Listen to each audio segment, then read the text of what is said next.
Hello students, आज के हमारे फिजिक्स के इस वीडियो सेशन में हमारा जो टॉपिक है diamagnetic and paramagnetic, we will some point discuss about diamagnetic and paramagnetic. Value of susceptibility is negative for diamagnetic and value of susceptibility is positive for paramagnetic. Diamagnetic क्या होता है, उसमें और कौन सी प्रॉपर्टी होती है, पैरामैग्नेटिक कैसा होता है, उसमें और कौन सी प्रॉपर्टी होती है, वो हमको इस लेक्चर में थोड़ा बहुत स्टडी करना है. तो आप इसको अच्छे से समझना, सुनना कि what is diamagnetic and what is paramagnetic, उसके अंदर ये क्या होता है. बरोबर. यहाँ पे देखिए, इसको समझने के लिए यहाँ पे मैं एक सोलेनॉइड लेता हूँ. एक सोलेनॉइड है,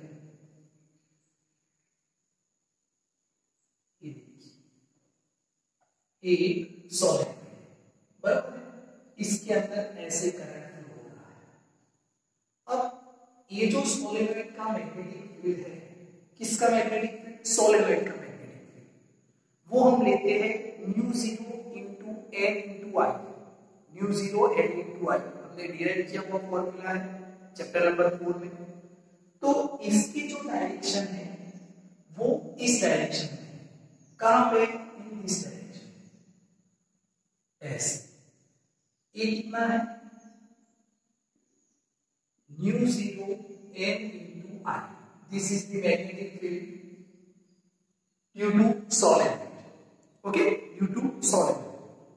अब इसके अंदर हम एक मटेरियल रखते हैं. ये हमने क्या रख दिया, एक मटेरियल रखा. देखिए, एक हमने पूरा मटेरियल रखा है, ये मटेरियल. ओके, अब जैसे हम इसके अंदर मटेरियल रखते हैं तो ये मटेरियल के पास अपना एक मैग्नेटिक फील्ड होता है, क्योंकि हर मटेरियल के पास एटम होते हैं. एटम के अंदर इलेक्ट्रॉन होता है और इलेक्ट्रॉन है तो मैग्नेटिक फील्ड है, मैग्नेटिक डायपोल मोमेंट है. ओके, तो इसका मैग्नेटिक जो डायपोल मोमेंट है, उससे जो मैग्नेटिक फील्ड क्रिएट होता है इन दिस डायरेक्शन.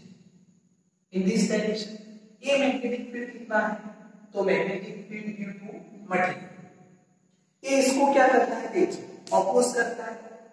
इसका इस तरफ है, इसका मैग्नेटिक फील्ड इस तरफ है, ये इसको क्या करता है, ऑपोज करता है. ओके, इसको हम बोलते हैं डायमैग्नेटिक. इस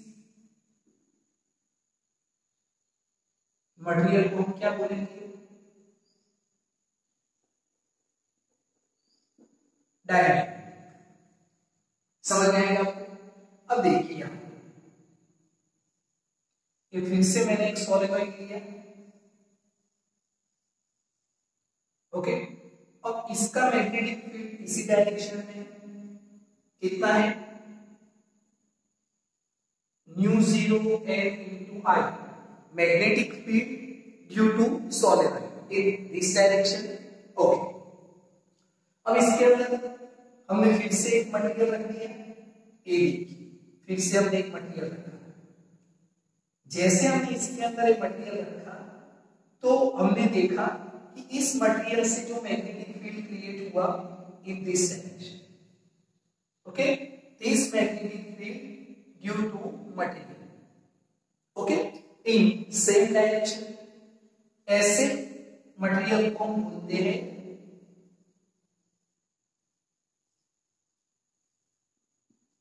पैरामैग्नेटिक मटेरियल. कौन सा मटेरियल, पैरामैग्नेटिक मटेरियल. ओके, तो ये डायमैग्नेटिक है, ये पैरामैग्नेटिक है. डायमैग्नेटिक में जो मटेरियल का मैग्नेटिक है, मैग्नेटिक फील्ड है, वो जो हमने जिसके अंदर रखा है, सोलेनॉइड के अंदर रखा है, तो उसको अपोज करता है और इसको क्या करेगा, सपोर्ट करता है. हम ऐसी लैंग्वेज यूज कर सकते हैं क्योंकि इसी डायरेक्शन में.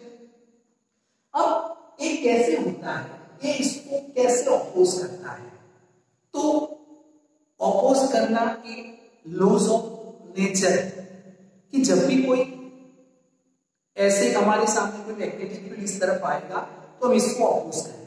अब इसको थोड़ा समझिए डायमैग्नेटिक कि वो कैसे अपोज करता है.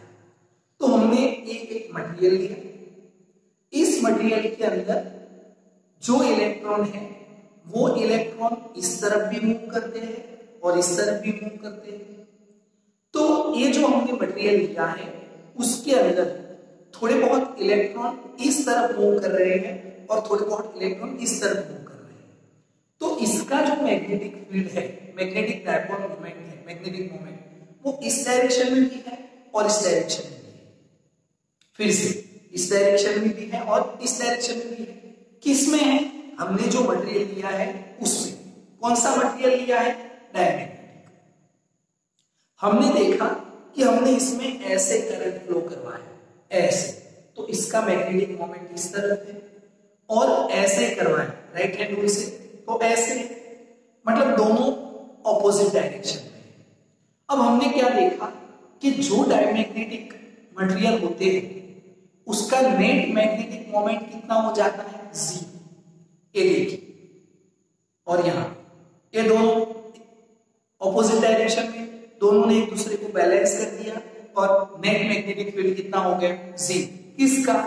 ये जो मटेरियल है, कौन सा मटेरियल है? डायमैग्नेटिक। तो इसका नेट मैग्नेटिक मोमेंट कितना हो गया? 0। ये इस डायरेक्शन में, ये इस डायरेक्शन में, दोनों इक्वल है तो इसको क्या कर देगा? 0 कर देगा, ऐसे। ओके, अब देखिए और मजेदार बात क्या है कि एक हमारे पास मटेरियल था, उसका नेट मैग्नेटिक मोमेंट 0 था। अब हमने एक सोलेनॉइड लेके आए या हमने उस पे μ0 n into I magnetic moment इस डायरेक्शन में, मैग्नेटिक फील्ड इस डायरेक्शन में अप्लाइड किया, इस डायरेक्शन में अप्लाइड किया, तो इसको कौन ऑपोज करेगा? इसको कौन ऑपोज करेगा? मटेरियल का ये वाला मैग्नेटिक फील्ड या ये वाला मैग्नेटिक फील्ड? तो हमने देखा कि हम जो μ0 n into I लेके आए हैं वो इसी डायरेक्शन में है, तो ए तो इसको ऑपोज नहीं कर सकता, तो कौन ऑपोज करेगा? ए वाला। ये जो मैग्नेटिक मोमेंट था, मैग्नेटिक फील्ड था, ये ऑपोज करेगा। तो हम क्या देखते हैं कि मान लो कि A50 था या तो A40 था, A60 था, या जब पहले देखा तो A50 है, A50 है 0, इसको यहीं पे देखना, ये 0 है, और हम लेके आए 100। हम क्या लेके आए? 100, हम लेके आए 80। μ0 n into I कितना लेके आए? 80। अब हमने देखा कि A इसको ऑपोज करता है, पर ये कितना है? 50, ये कितना है? 80, पर फिर भी हमको माइनस क्यों मिलता है? तो हमने देखा कि जब A इसको ऑपोज करने जाता है तो पहले A इलेक्ट्रॉन कितने थे? 50। A इलेक्ट्रॉन कितने थे? 50। तो A50 जो है वो इस तरफ आ जाते हैं, इसमें से थोड़े बहुत इसको ऑपोज करने के लिए इस तरफ आ जाते हैं। अब A कितने हो गए? 100, और A कितना था? 80। A इस डायरेक्शन और A इस डायरेक्शन, 80 इस डायरेक्शन में, 100 इस डायरेक्शन। अब कौन सा मैग्नेटिक फील्ड ज्यादा हो गया? ये वाला, और ये क्या होता है? नेगेटिव।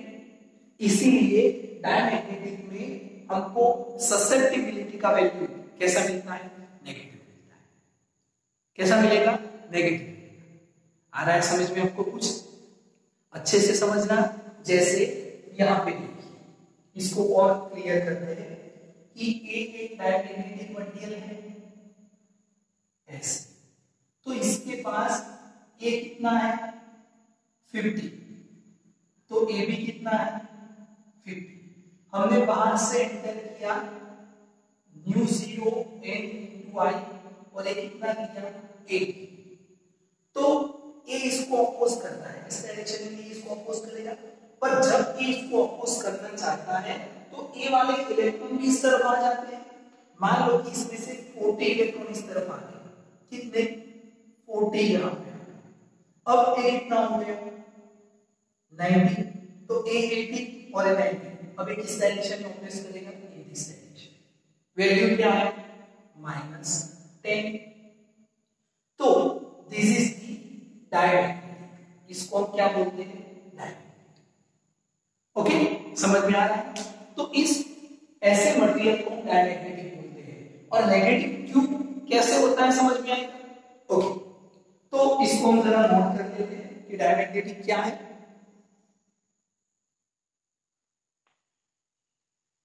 यहां पे देखिए, डायमैग्नेटिज्म हमने देखा कि इस डायरेक्शन में है, दोनों इक्वल है, और जब हम इतना मैग्नेटिक फील्ड बाहर से एक्सटर्नल मैग्नेटिक फील्ड अप्लाई करते हैं तो ए भी इस तरफ आते हैं, उसको अपोज करते हैं। Okay, this is diamagnetism. इसको हमने थोड़ा वर्डिंग में नोट किया है। Diamagnetism is natural characteristic of material. The net magnetic dipole moment of material is zero. इसका net magnetic dipole moment क्या था? Zero. A50, AB50. ये कितना था? Zero था. Okay. Where external magnetic field is applied there. जब हम बाहर से external magnetic field apply करते हैं, then as a law of nature, material is to oppose its change. Hence, electron making BM. What is BM? Magnetic field due to material in opposite direction, and value of opposite direction is increase. Okay, it is known as diamagnetism. अब जब हम दूसरी characteristic देखिए, अब जब हम इसको lab में देखते हैं, लैब में जब हम इसको देखते हैं, मेजर करते हैं, तो हमको कैसा दिखता है? ओके, तो इसके लिए देखिए, मैंने यहाँ पे दो डायग्राम ड्रॉ किए हैं। ए एक मटेरियल है, ए क्या है? एक मटेरियल है, और इस मटेरियल की ए एक हमने इसके अंदर एक मैग्नेटिक फील्ड लाइंस है। ओके, अब हम जब यहां से मैग्नेटिक फील्ड लाइंस ऐसे देखते हैं, हमने ऑब्जर्व किया, तो ए मैग्नेटिक फील्ड लाइंस ऐसे ऐसे ऐसे। अब यहां पे स्ट्रॉन्ग मैग्नेटिक फील्ड कहां पे होगा? स्ट्रॉन्ग मैग्नेटिक फील्ड कहां पे होगा? तो हमको पता है कि जहां पे कॉन्सेंट्रेशन ज्यादा होता है किसका? मैग्नेटिक फील्ड का। मैग्नेटिक फील्ड लाइंस जहां पे कॉन्सेंट्रेशन ज्यादा होता है मैग्नेटिक फील्ड लाइंस का, वहां पे मैग्नेटिक फील्ड क्या होता है? ज्यादा होता है। बरोबर है? इतनी सी जगह में 100 लाइंस पास होगी तो यहाँ पे मैग्नेटिक फील्ड क्या होगा? ज्यादा। बरोबर है? तो देखिए यहाँ पे मैग्नेटिक फील्ड क्या है? ज्यादा। यहाँ पे क्या है? स्ट्रॉन्ग है। यहाँ पे स्ट्रॉन्ग है, पर यहाँ पे क्या है? वीक है। ये क्या है? वीक है। ओके, और इसको बोलते हैं डायमैग्नेटिक।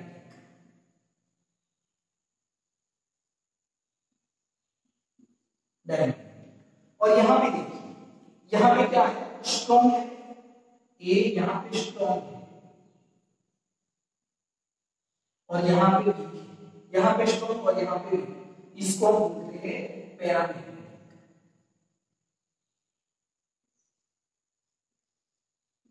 ओके, इसको हम पैरामैग्नेटिक बोलते हैं। आएगा समझ में? तो ये आपको एक पॉइंट याद रखना है कि दिस इज लेफ्ट। अब पैरामैग्नेटिक किसको बोलते हैं? तो देखिए मैंने आपको कुछ नोट किया है, पहले इसको नोट समझ लेते हैं। Material has its own net magnetic dipole moment. इसका मैग्नेटिक डायपोल मोमेंट जीरो नहीं होता है।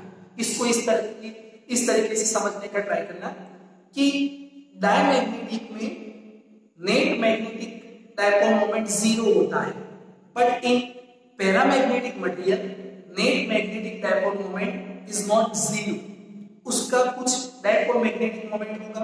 ओके, अब इसमें क्या होगा? देखिए यहां पे ये इसके पास कुछ मैग्नेटिक डायपोल मोमेंट है, यहां पे भी किस मैग्नेटिक डायपोल मोमेंट है। देखिए फिर से हमने एक मटेरियल लिया, पैरामैग्नेटिक मटेरियल, तो इसके अंदर ए मैग्नेटिक फील्ड है 40 और ए मैग्नेटिक फील्ड है 60। मैग्नेटिक फील्ड या डायपोल मोमेंट आप जो भी लीजिए, ए 40 है, ए 60 है। ये डायरेक्शन देख रहे हो, 40 और 60। ये नेट कितना होगा? जीरो होगा? नो, जीरो नहीं होगा क्योंकि दोनों इक्वल नहीं है। ओके, अब हमने क्या किया? बाहर से न्यू जीरो n इंटू आई इतना एक्सटर्नल मैग्नेटिक फील्ड यहाँ पे दिया, यहां से दिया 100 के करीब दिया या 90 के करीब दिया। ओके, 90 के करीब यहां से हमने दिया। अब ए कितना था? 60, ए कितना है? 40 और हमने यहां से दिया 90। जब ऐसा होता है तो पैरामैग्नेटिक मटेरियल क्या करता है? ए जो मैग्नेटिक मोमेंट था वो ऐसे हो जाता है, अपनी डायरेक्शन ऐसे चेंज कर देता है। ऐसे था, ऐसे घूम के आएगा और ऐसे चेंज कर देगा। ये तो यहीं पे रहेगा, ये 40 तो यहीं पे रहता है, ये 60 जो इस तरफ था वो ऐसे आके इस डायरेक्शन में हो गया। अब ये कितना हो गया 100, 40 और ये 60 कितना हो गया 100, और ये कितना था 90।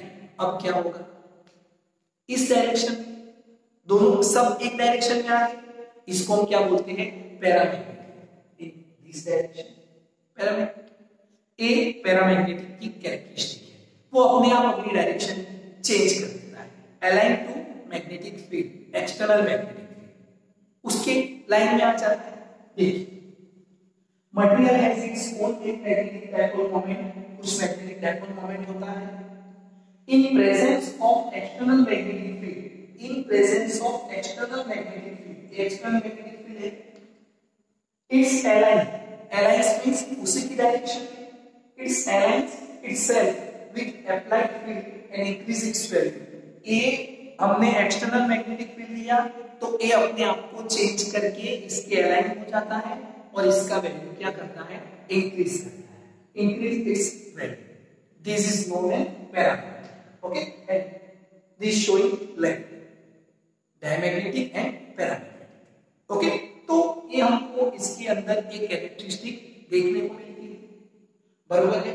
तो इसको हम क्या बोलेंगे डायमैग्नेटिक और ये पैरामैग्नेटिक। अब इसमें हम और भी कैरेक्टरिस्टिक स्टडी कर सकते हैं, जैसे कि हमने दो मटेरियल लिए, एक यहाँ पे एक यहाँ पे, बरोबर है, या दो मैग्नेट लिए, इसका नॉर्थ इसका साउथ, इसको इतनी डिस्टेंस पे रखते हैं और इतने डिस्टेंस पे रखते हैं, तो पैरामैग्नेटिक में क्या होगा और डायमैग्नेटिक में क्या होगा। ओके, ये हमको एक समझना है।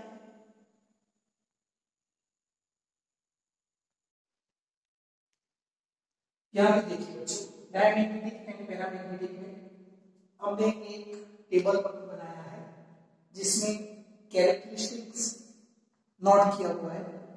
इस टेबल को आपको अच्छे से याद रखना है। देखिए कैरेक्टरिस्टिक्स में कौन सी कैरेक्टरिस्टिक्स है, susceptibility, relative permeability and absolute permeability. Okay, susceptibility क्या होता है, तो magnetization and magnetization directly proportional to magnetic field, तो वो प्रोपोर्शनलिटी निकालने के लिए हमने साइन रखा था susceptibility. Relative permeability mu r क्या है, mu upon mu zero, mu is a permeability in medium, mu naught is a permeability in vacuum. This ratio gives relative permeability and absolute permeability. Okay, अब ये characteristic हमको किसके लिए देखना है, diamagnetic, paramagnetic and ferromagnetic. What is ferromagnetic, तो वो हम इसके आगे की वीडियो में स्टडी करेंगे।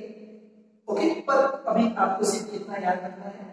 तो ससेप्टिबिलिटी साइन, डायमैग्नेटिक के लिए इसका वैल्यू क्या होता है, sign is less than zero. पहले इतना देखिए, sign is less than zero. हमने देखा कि डायमैग्नेटिक जो मटेरियल होता है वो जो एक्सटर्नल मैग्नेटिक फील्ड है उसका ऑपोज करता है और वैल्यू को इंक्रीज करता है इन द नेगेटिव डायरेक्शन। तो इसका वैल्यू क्या आएगा, less than zero means negative आएगा।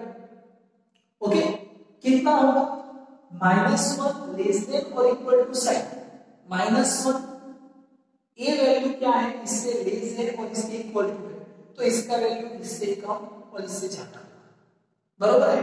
और वैल्यू क्या आएगा नेगेटिव, क्योंकि हमने देखा कि डायमैग्नेटिज्म में नेगेटिव डायरेक्शन में मैग्नेटिक फील्ड क्रिएट होता है।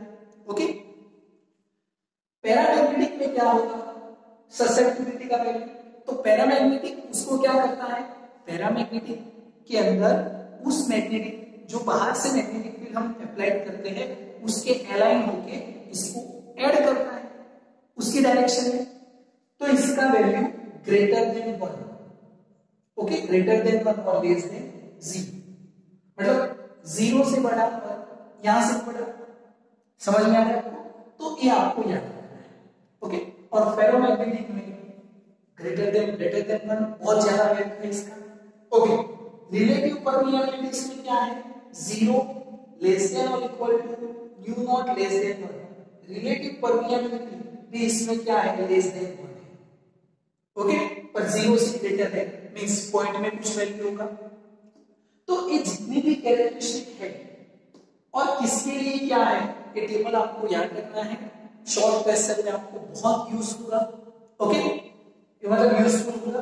अब डायमैग्नेटिक एंड पैरामैग्नेटिक में हमने अब तक देखा कि डायमैग्नेटिक अपोज करता है, पैरामैग्नेटिक सपोर्ट करता है, ओके। अब इसमें और थोड़ा समझते हैं, देखिए डायमैग्नेटिक और पैरामैग्नेटिक, इसमें मैंने दो मैग्नेट दिए हैं, नॉर्थ और साउथ, इसके बीच में इतना स्पेस रखा है और यहाँ पे ज्यादा स्पेस रखा है। पैरामैग्नेटिक में भी मैंने दो मैग्नेट दिए हैं, नॉर्थ साउथ, इसके बीच में इतना स्पेस और इसके बीच में ज्यादा स्पेस। तो डायमैग्नेटिक में इसमें कौन सी, मतलब एक ऐसा बिहेव करेगा और यहाँ पे कैसा बिहेव करेगा वो देखना। जब यहाँ पर मैग्नेट रखते हैं तो मैग्नेट में मैग्नेटिक फील्ड कहाँ पे ज्यादा होता है, कहाँ पे ज्यादा होता है, एंड पे ज्यादा होता है। जो दो एंड होते हैं, पोल्स होते हैं, वहां पे मैग्नेटिक फील्ड क्या होता है, ज्यादा होता है। तो यहाँ पे मैंने पॉइंट रखे 1, 2 एंड 3, कहां पे मैग्नेटिक फील्ड ज्यादा होगा। तो डायमैग्नेटिक में हमने देखा कि मैग्नेटिक फील्ड लाइंस ऐसे ऐसे होके ऐसे हो जाती है, ये ऐसे, ये देख रहे हो, यहाँ पे मैग्नेटिक फील्ड ज्यादा है और यहाँ पे कम है। हमने ऑब्जेक्ट रखा यहाँ पे, तो वो मैग्नेटिक फील्ड से दूर जा रहा है, दूर भाग रहा है। तो यहाँ पे मैग्नेटिक फील्ड किसका जा रहा है, 2 का, ग्रेटर देन 1 एंड 3, ओके। यहाँ पे हमने देखा कि ये बहुत डिस्टेंस ज्यादा हो गया, तो मैग्नेटिक फील्ड मिडल में ज्यादा होता है, मतलब एंड पे ज्यादा होगा। तो यहाँ पे हमने देखा एस, इस डायरेक्शन में, यहाँ पे कहां पे जाना है, बीच, यहाँ पे कहां पे जाना था, एंड पे, यहाँ पे 1, 2, 3, तो 1, देखिए इसको ऐसे नोट करते हैं, B1 greater than, sorry B1 and 3 greater than B2, okay. हमने क्या किया कि यहाँ पे ये जो मैग्नेटिक फील्ड था, ये मैग्नेटिक फील्ड लाइंस, उसके ऊपर हमने एक डायमैग्नेटिक पाउडर रख दिया। जैसे हम डायमैग्नेटिक मटेरियल लेके आए और उसका पाउडर रख दिया और इसको ऐसे करते हैं नीचे से, तो वो ऊपर अपना एक शेप क्रिएट करता है। हमने देखा कि यहाँ पे ऐसा शेप क्रिएट करता है, ये हमने देखा कि ये ऐसे शेप क्रिएट करता है, कहाँ पे ज्यादा है, बीच। यहाँ पे हमने देखा कि कैसा शेप क्रिएट करता है, ऐसे क्रिएट करता है। यहाँ पे देख रहे हो, यहाँ पे ऐसे। इससे पैरामैग्नेटिक में बिल्कुल उल्टा है, यहाँ पे आप देख रहे हो कि ऐसे मैग्नेटिक फील्ड लाइंस ऐसे है, और यहाँ पे जो है वो आपको ऐसे दिखेगी, बीच में, मतलब ऐसे। और यहाँ पे आप देख रहे हो, यहां से ऐसे,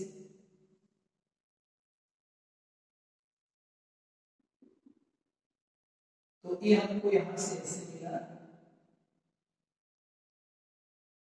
ऐसे, ओके। ये पैरामैग्नेटिक और डायमैग्नेटिक। इसमें आप देख रहे हो कि जब मैग्नेट नजदीक ला रहे हैं तो ये मैग्नेटिक फील्ड यहाँ पे जाता है, तो इससे दूर जाके यहाँ पे बन रहा है, कहाँ पे, मिडल।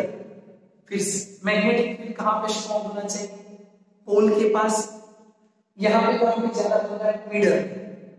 तो डायमैग्नेटिक जो है वो मैग्नेटिक फील्ड से दूर भाग रहा है।